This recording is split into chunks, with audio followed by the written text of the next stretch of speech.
vive de una manera tan maravillosa y tan profunda.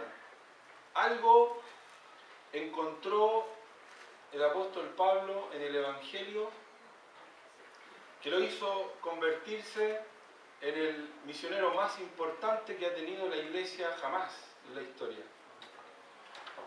Algo encontró Pablo en el Evangelio que lo hizo que lo valorara más que cualquier otra cosa. Si hay algo, hermanos, que puede ser importante y puede tener valor en nuestra vida, debe ser la obra de Cristo. Amén. Lo que Cristo hizo por nosotros. No se puede comparar a nadie. No hay nada más valioso que podamos encontrar en la vida. Esta es la riqueza más grande. Y cuando logramos entender la profundidad de lo que esto tiene, entonces nuestra forma de mirar las cosas, nuestra forma de mirar a las personas, nuestra forma de vernos a nosotros mismos cambia. Porque no hay nada más grande, ni más importante y de mayor riqueza en esta vida que podamos hallar que el Evangelio de Cristo. Amén. Lo que Cristo hizo por nosotros. Amén. Al morir en la cruz, al pagar el precio de nuestros pecados. Nunca en esta vida, hermanos, vamos a poder comprender en toda su magnitud el valor de la obra de Cristo. Se han escrito libros, se han dictado conferencias, se han dicho y se han predicado miles de sermones y mensajes, pero nada va a agotar la riqueza de este glorioso Evangelio. Y lo vamos a tener que seguir escudriñando, y lo vamos a tener que seguir estudiando, y lo vamos a tener que seguir alabando y glorificando por toda la eternidad, porque la obra de Cristo va a permanecer por siempre. Amén. Y nosotros, como la iglesia de Cristo, los redimidos, los rescatados, los salvados, daremos gloria al Cordero por los siglos de los siglos. Entonces este es un evangelio bendito, glorioso, hermanos. Y Pablo aquí en estos versículos trata de condensarnos de una manera muy particular, muy especial, lo que fue o lo que significó para él predicar este evangelio de las inescrutables riquezas de Cristo. Y vamos a leer allí, los invito a que leamos estos pasajes en Efesios capítulo 3, versículo 8 en adelante. Fíjese lo que dice: a mí, que soy menos que el más pequeño de todos los santos, me fue dada esta gracia de anunciar entre los gentiles el evangelio de las inescrutables riquezas de Cristo y de aclarar a todos cuál sea la dispensación del misterio escondido desde los siglos en Dios, que creó todas las cosas, para que la multiforme sabiduría de Dios sea ahora dada a conocer por medio de la Iglesia a los principados y potestades en los lugares celestiales, conforme al propósito eterno que hizo en Cristo Jesús nuestro Señor, en quien tenemos seguridad y acceso con confianza por medio de la fe en Él, por lo cual pido que no desmayéis a causa de mis tribulaciones por vosotros, las cuales son vuestra gloria. ¿Qué fue lo que el apóstol Pablo encontró en este bendito evangelio que lo hizo valorarlo tanto, hermano? Miren, en primer lugar, allí en el versículo 8, las primeras palabras, Pablo está haciendo una descripción de él mismo, de quién era él mismo. Dice: a mí, que soy menos que el más pequeño de todos los santos. Qué interesante esto que dice Pablo, porque antes de que él conociera a Cristo, ustedes se acuerdan, ¿no es cierto?, cuando Pablo se convirtió ahí en Hechos capítulo 9, cuando iba camino a Damasco. Ustedes saben quién era Pablo antes de conocer a Cristo. Pablo era Saulo, ¿cierto?, un perseguidor de la iglesia.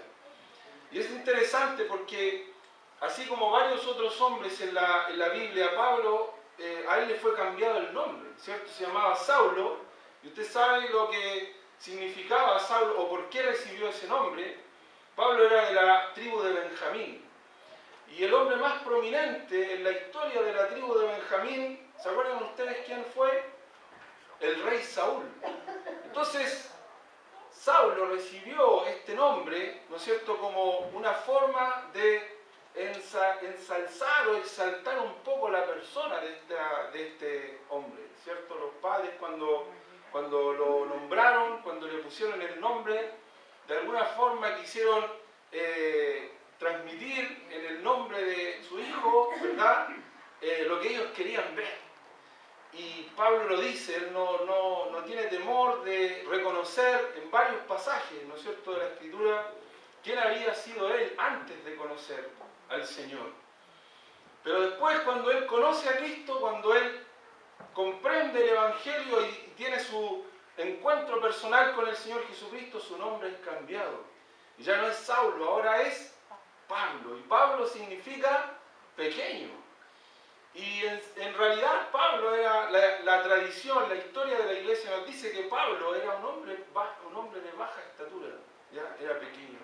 Pero no solamente Pablo era a sus ojos un hombre bajo de estatura, él mismo se veía a sí mismo realmente como una persona indigna. Indigna de hacer ahora, de tener esta gracia que el Señor le estaba entregando. Indigno de tener ahora, de ser valorado de esta forma por el Señor. Y Él lo dice en varias escrituras y lo invito a que veamos allí algunos de estos pasajes, porque Pablo no esconde estas verdades. Por favor, si se fijan conmigo en Gálatas capítulo 1, allí Pablo hace un relato, una autobiografía, por decirlo de alguna forma, y él va relatando lo que fue su vida antes de conocer al Señor. Gálatas capítulo 1, versículos 11 en adelante. Fíjese, hermano, lo que dice. En versículo 14, 1.14 dice, versículo 13, porque ya habéis oído acerca de mi conducta en otro tiempo en el judaísmo, que perseguía sobremanera a la iglesia de Dios y la asolaba. Y en el judaísmo aventajaba a muchos de mis contemporáneos en mi nación, siendo mucho más celoso de las tradiciones de mis padres. Pero cuando agradó a Dios, que me apartó desde el vientre de mi madre y me llamó por su gracia, revelar a su Hijo en mí, para que yo le predicase entre los gentiles, no consulté enseguida con carne y sangre, ni subí a Jerusalén a los que eran apóstoles antes que yo, sino que fui a Arabia y volví de nuevo a Jerusalén. Después, pasados 3 años, subí a Jerusalén para ver a Pedro y permanecí con él 15 días, pero no vi a ningún otro de los apóstoles, sino a Jacobo, el hermano del Señor. En esto que os escribo, he aquí delante de Dios que no miento. Después fui a las regiones de Siria y de Cilicia y no era conocido de vista a las iglesias de Judea, que eran en Cristo. Solamente oían decir a aquel que en otro tiempo nos perseguía, ahora predica la fe que en otro tiempo asolaba, y glorificaban a Dios en mí. Entonces Pablo no escondía esta realidad de lo que fue su vida antes de conocer al Señor. Filipenses capítulo 3, versículo 4 al 8. Filipenses capítulo 3, versículo 4 al 8.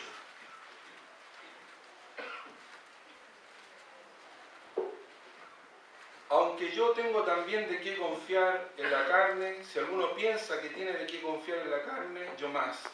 Circuncidado al 8º día del linaje de Israel, de la tribu de Benjamín, hebreo de hebreos, en cuanto a la ley, fariseo, en cuanto a celo, perseguidor de la iglesia, en cuanto a la justicia, que es la ley, irreprensible. Pero cuántas cosas eran para mí ganancia, las he estimado como pérdida por amor de Cristo, y ciertamente aún estimo todas las cosas como pérdida por la excelencia del conocimiento de Cristo Jesús mi Señor, por amor del cual lo he perdido todo y lo tengo por basura para ganar a Cristo. Él se recordaba una y otra vez, hermanos, quién había sido y lo que ahora tenía en Cristo. En varias ocasiones Él lo describe, ¿cierto? No solo en estos versículos, sino también en otros varios más. Entonces, hermanos, ¿qué fue lo que Pablo encontró en el Evangelio que lo hizo valorarlo tanto, volviendo ahí a Efesios, donde estamos, capítulo 3, cuando él dice: a mí, que soy menos que el más pequeño de todos los santos, me fue dada esta gracia de anunciar entre los gentiles el Evangelio. Por el Evangelio Pablo llegó a tener un correcto entendimiento de quién era él mismo. El Evangelio le hizo tener a Pablo un correcto entendimiento de quién era él mismo.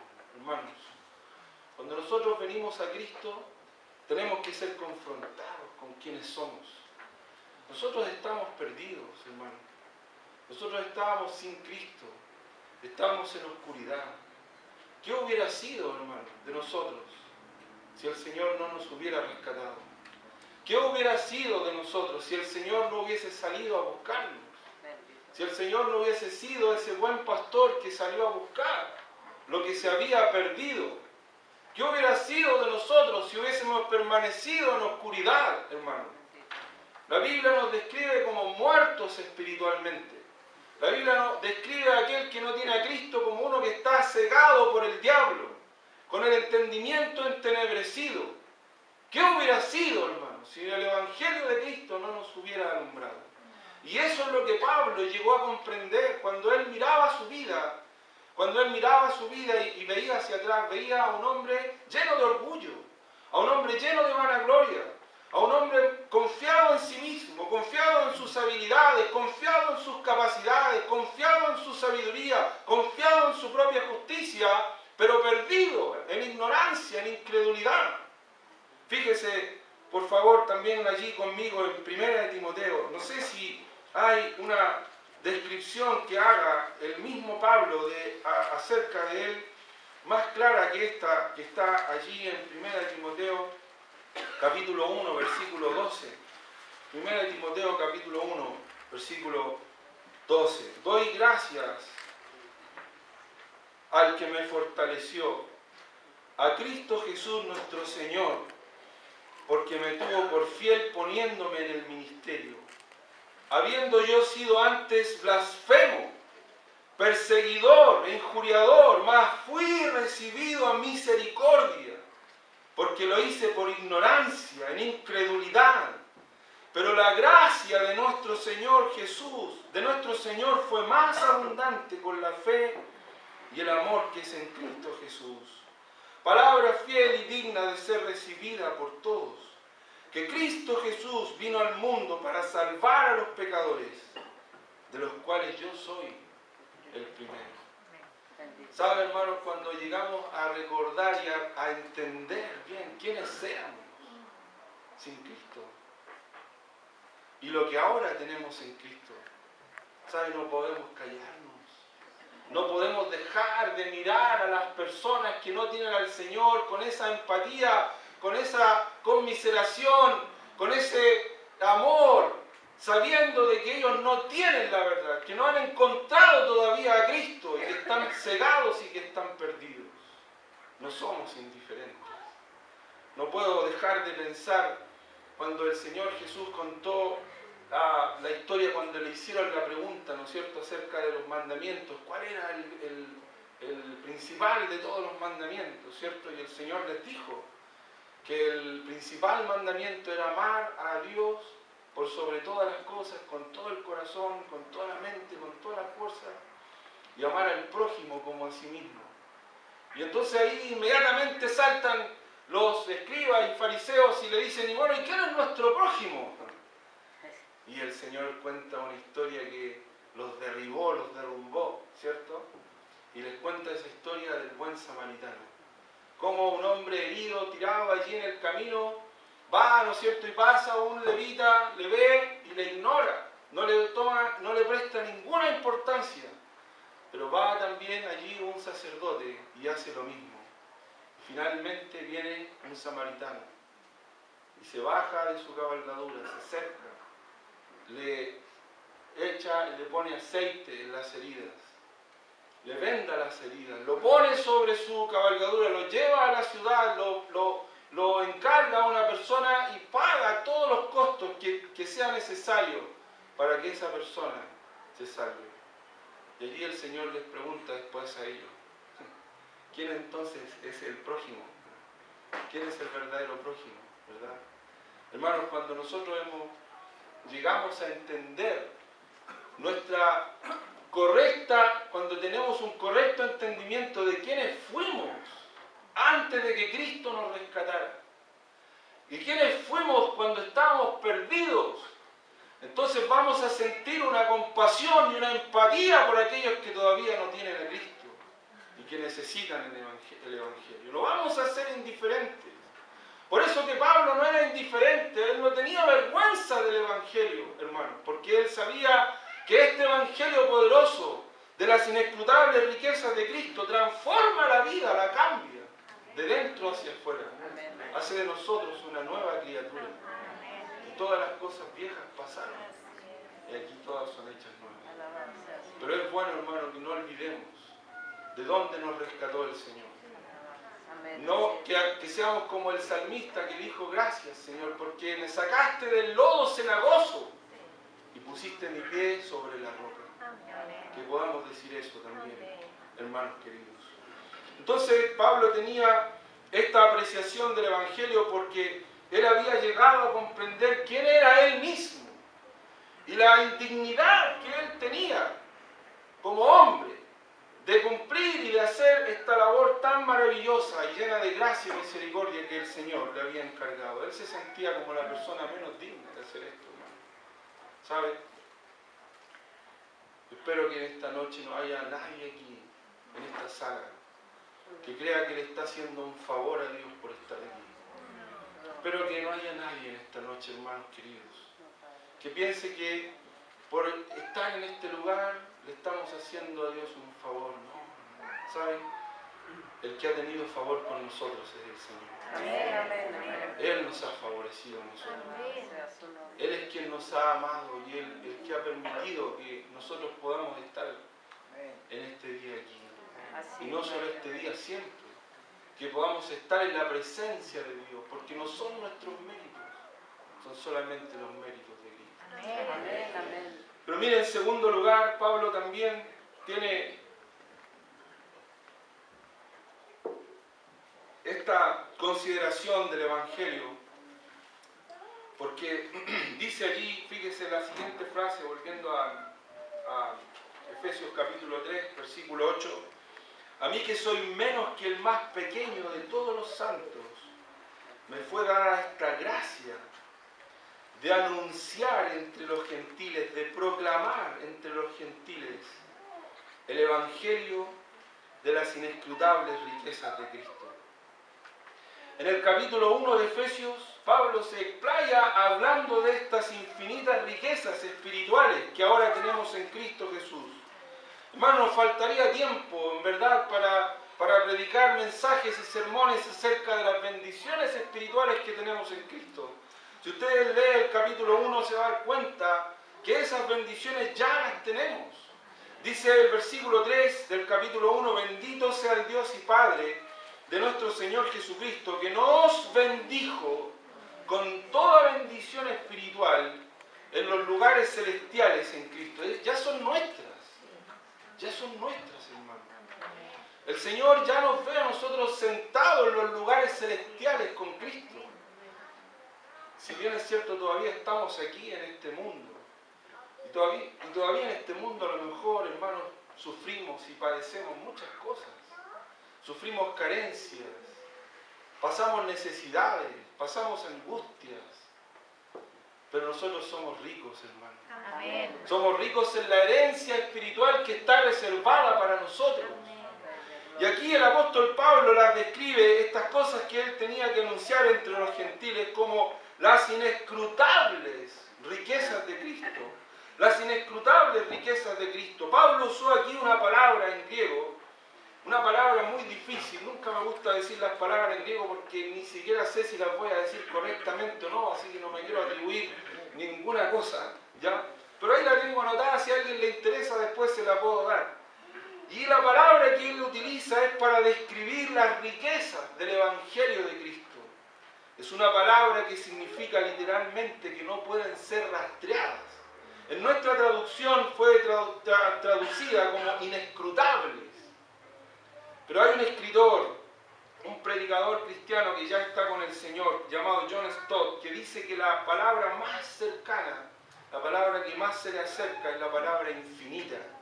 Infinita. Entonces las infinitas riquezas de Cristo, hermano, el Evangelio de las infinitas riquezas de Cristo, hermano, nunca empobrece a nadie que viene a Él y confía en Él como su único y suficiente Salvador.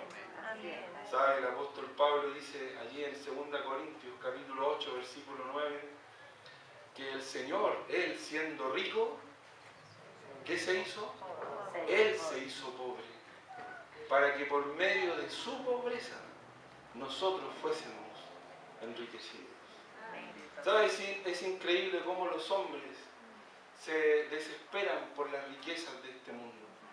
El Señor allí en Lucas capítulo 12 habló acerca de un hombre que había, lleno de avaricia, había buscado toda la vida llenarse de riquezas de este mundo. ¿Y sabe cómo lo llamó el Señor a ese hombre? Un hombre necio. Un hombre necio porque no sabía que iba a llegar el día en que iban a venir por su alma. Y ese día, cuando llegara, ¿para quién iba a ser todo lo que había acumulado? Qué triste es que haya personas que vivan esta vida solamente para los tesoros de este mundo. Pero cuidado, hermanos. Cuidado, porque el pecado de la avaricia también nos puede inundar a nosotros.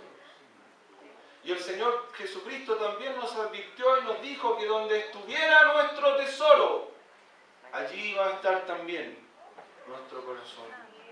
Hermano, este era el tesoro del apóstol Pablo. Las riquezas y el tesoro que él había encontrado, lo más valioso. Tal como Jesús lo describió en las parábolas de Mateo capítulo 13. Aquel hombre que encuentra ese tesoro y va y lo entierra en un campo y luego vende todo lo que tenía para comprar ese campo y quedarse, porque ese era el tesoro más grande que él había encontrado, el reino de Dios. Como aquel mercader que compraba perlas y un día encuentra la perla preciosa, la más preciosa de todas, y vende todo lo que tenía para adquirirla, porque no había otra más valiosa que ella. Hermano, ese es el Evangelio. Esa es la obra de Cristo, es el tesoro más grande que podamos recibir. Y nada de este mundo, ni nada de esta vida se le puede asemejar. Y vale toda la pena, hermano. Vale todas las lágrimas. Vale todas las oraciones que podamos hacer. Vale todos los folletos que podamos entregar. Vale todas las veces que podamos compartir con otros nuestra fe, hermano. Porque no hay una riqueza más grande que esta. Son las riquezas inescrutables de la gloria de Cristo. Eso es lo que Pablo encontró en el Evangelio. Encontró en el Evangelio un correcto entendimiento de sí mismo. Comprendió las inescrutables riquezas de Cristo. Hermanos, hay una última cosa que podemos ver allí en Efesios capítulo 3. Y dice en el versículo 9: y de aclarar a todos cuál sea la dispensación del misterio escondido desde los siglos en Dios que creó todas las cosas. Esto es de suma importancia. Mire, esta palabra no la podemos pasar por alto, porque es una palabra importante. Fíjese usted en el contexto del capítulo 3, allí en el versículo 3, en el versículo 4, en el versículo 5, menciona la palabra misterio. La palabra misterio significa algo que fue oculto, algo que fue escondido por Dios y que en un momento Él lo dio a conocer, lo reveló. Y Pablo tuvo el privilegio, hermanos, de parte del Señor, como apóstol, como siervo de Cristo, de revelar varios de estos misterios que habían sido escondidos. En 1 Corintios capítulo 15, Pablo habla acerca del misterio del rapto, del arrebatamiento. ¿Se acuerdan? Allí dice: hoy aquí os digo un misterio, no todos dormiremos, pero todos seremos transformados a la final trompeta, porque se tocará la trompeta y los muertos en Cristo resucitarán primero, luego nosotros los que vivimos, los que hayamos quedado, seremos arrebatados juntamente con ellos en las nubes para recibir al Señor en el aire. Hermoso, hermano, qué maravilloso. Imagínense lo que va a ocurrir cuando Cristo venga a buscar a los suyos. Y ese misterio el apóstol Pablo tuvo el privilegio de revelarlo. Pero aquí, en el capítulo 3 de Efesios, Pablo está hablando de otro misterio mayor y más maravilloso, que él tenía que aclarar, que él tenía que dar a conocer por medio del Evangelio. ¿Y cuál era? El versículo 6 nos dice cuál es ese misterio. Que los gentiles son coherederos y miembros del mismo cuerpo y copartícipes de la promesa en Cristo Jesús por medio del Evangelio. O sea, en otras palabras, Pablo está diciendo que el misterio era la iglesia, este cuerpo, esta familia de la que estuvimos hablando al principio.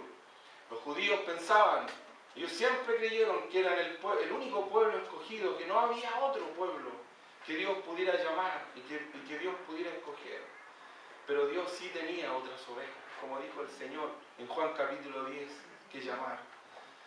Y siempre en el corazón de Dios estuvimos también nosotros, hermanos, por su gracia y su misericordia. Amén, amén. Entonces Dios de ambos pueblos iba a formar uno y formó un solo cuerpo, de judíos y gentiles, y puso a Cristo como cabeza de su iglesia. Y ese era el misterio que Pablo tenía que dar a conocer a todos, para que todos comprendieran que este mismo Dios, creador del universo, creador del cielo y de la tierra, ha creado un nuevo pueblo, una nueva iglesia, y por medio de esa iglesia, por medio de ese pueblo redimido, reinar en los nuevos cielos y en la nueva tierra que Él va a crear un día, hermano, al final de los tiempos. Entonces Pablo dice allí algo maravilloso acerca de este misterio de la iglesia. Y eso es lo que Él descubrió por medio del Evangelio. Y utiliza una palabra allí en el versículo 9 que es importante también que podamos entender. Dice, y de aclarar a todos. De aclarar a todos.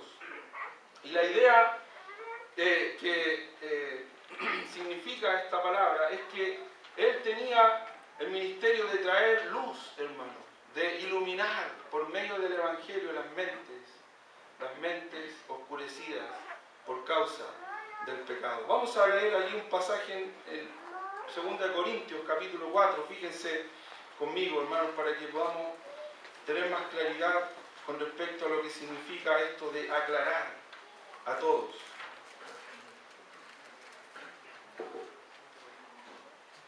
Segunda Corintios capítulo 4, versículo 4, en los cuales el Dios de este siglo cegó el entendimiento de los incrédulos para que no les resplandezca la luz del Evangelio de la gloria de Cristo, el cual es la imagen de Dios. Porque no nos predicamos a nosotros mismos, sino a Jesucristo como Señor, y a nosotros como vuestros siervos por amor de Jesús. Porque Dios, que mandó que de las tinieblas resplandeciese la luz, es el que resplandeció en nuestros corazones para iluminación del conocimiento de la gloria de Dios en la faz de Jesucristo. Esta palabra, iluminación, allí en el versículo 6, es la misma palabra que Pablo utiliza allí en Efesios 3:9, y de aclarar a todos, de traerlos a la luz, de traerlos a la iluminación de Cristo por medio del Evangelio. Porque así están, hermanos, la gente que no conoce al Señor, está en tinieblas, está en oscuridad. Cuando Pablo recibió del Señor la comisión de su ministerio, Pablo escuchó del Señor este llamado, y dice allí en el versículo, en Hechos capítulo 26, si ustedes se fijan conmigo, cuando Pablo está haciendo un relato de su conversión en Hechos capítulo 26, Pablo dice que recibió esta comisión del Señor. Dice Hechos 26, 16, pero levántate y ponte sobre tus pies, porque para esto he aparecido a ti, para ponerte por ministro y testigo de las cosas que has visto, y de aquellas en que me apareceré a ti, librándote de tu pueblo y de los gentiles, a quienes ahora te envío. Y ahora observe con atención el versículo 18. para que abra sus ojos, para que se conviertan de las tinieblas a la luz y de la potestad de Satanás a Dios, para que reciban por la fe que es en mí perdón de pecados y herencia entre los santificados.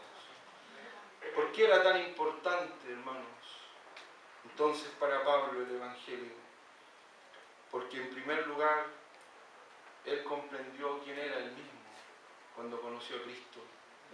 En segundo lugar, él pudo comprender que el Evangelio era el tesoro más grande que una persona puede conocer y recibir en la vida. La obra de Cristo no se puede comparar. Es infinita las riquezas que hay en él. Pero en tercer lugar, él se dio cuenta de la gran oscuridad en la que estaba el mundo, en la que estaban las personas. Y la única forma de que el hombre perdido, la mujer que está perdida lejos de Dios, es que la iluminación del conocimiento de la gloria de Dios por medio del Evangelio llegue a ellos. Satanás ha hecho una obra en los corazones, pero hermano, el Señor nos ha llamado a nosotros a predicar este bendito Evangelio. Amén, amén. Qué Evangelio más maravilloso, hermano. Qué obra más gloriosa. Qué riqueza más profunda. Y a ella somos llamados a servir. Aún hay tantos que no le han conocido, que no lo han experimentado y están cegados y están perdidos. Y no saben que en Cristo están escondidos todos los tesoros de la sabiduría y del poder de Dios. Hermanos, qué gran responsabilidad tenemos. No olvidemos lo que un día fuimos sin Cristo. Consideremos las infinitas riquezas que ya tenemos y aún las que nos esperan. Y llevemos esta luz maravillosa para que alumbre la oscuridad de muchos que aún están perdidos porque no han escuchado este glorioso Evangelio de las inescrutables riquezas de Cristo. Oremos. Padre bendito, te damos tantas gracias, Señor, que un día tuviste misericordia y compasión de nosotros. Y hubo personas que pagaron un precio, Señor, por traernos este bendito Evangelio de salvación. Hubo personas que estuvieron dispuestas a cruzar fronteras, a dejar, a renunciar a las cosas de la vida y a tomar la bandera del Evangelio de la fe y proclamarlo entre los perdidos. Y allí estábamos nosotros, Señor. Y un día tu gracia nos alcanzó. Tu misericordia nos trajo hacia ti. Y pudimos entender nuestra necesidad. Y pudimos reconocer a Cristo como nuestro único y suficiente Salvador. Y hoy está reservada para nosotros una herencia en los cielos, que nadie va a poder contaminar, que nadie va a poder corromper, porque tú la tienes reservada para nosotros. Y aunque en esta vida tengamos que sufrir y aún pasar necesidades, Señor, gracias porque todo lo que tú tienes para nosotros es seguro. Amén. Señor, hay tantos todavía que no te conocen. Perdónanos, Señor, Amén. cuando no hacemos lo que debemos hacer, cuando callamos en tiempos de hablar, cuando dejamos de proclamar y dejamos de predicar y dejamos de vivir con nuestra vida, con nuestro testimonio, Señor, lo que debemos ser y somos como hijos tuyos. Amén. Ayúdanos, Señor, Amén. que muchas más personas te puedan llegar a conocer por medio de nuestra vida. Amén. Qué privilegio más grande, Señor, somos tan indignos, pero tú te has dignado usarnos, Señor, para tu gloria. Y aquí estamos, Señor, no somos mejores que nadie, pero somos tus hijos, Señor. Amén. Y te amamos, Padre, y queremos servirte. Queremos que tu obra siga creciendo en todo lugar en donde tus hijos están. Y allí en donde tú nos tienes a nosotros. Úsanos, Señor, para tu gloria. Y que tu bendito Evangelio, de estas inescrutables riquezas de Cristo, sigan alcanzando las vidas de aquellos que no te conocen. Sí, Amén. Te lo rogamos, Señor. En el nombre de Jesús, tu Hijo amado. amén. Amén. Amén. Amén. Amén. Gracias.